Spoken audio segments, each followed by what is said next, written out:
नमस्कार मित्रमैत्रिणींनो, आज आपण श्रावण स्पेशल तांदळाची खीर पाहणार आहोत आणि इतकी सुंदर झालेली चविष्ट काय विचारू नका. तर प्रथम आपण काय करूया, एक मूठ तांदूळ घेतलेले आहेत मी.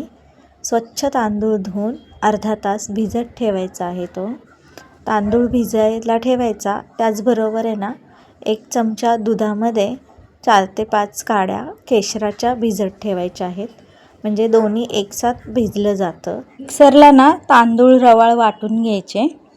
पातेल्यामध्ये ना अर्धा लिटर दूध घेतलेले आहे.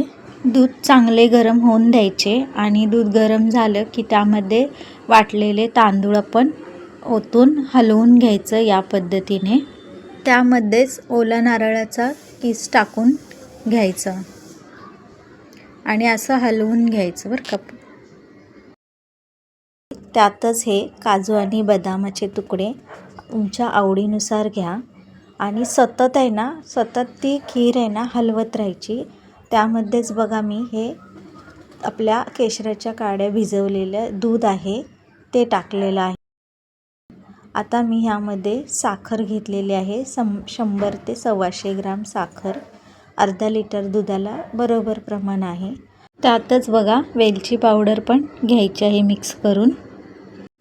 खीर आहे ना, ती सतत अशी चमच्याने हलवत राहायची, नाहीतर तांदळामुळे खाली पातेल्याला चिकट. आवडीनुसार वेलची पावडर 10 मिनिटात आपली खीर शिजून झालेली आहे.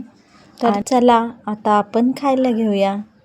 व्हिडिओ आवडला असेल तर लाईक करा, कमेंट करा आणि सबस्क्राईब करायला विसरू नका.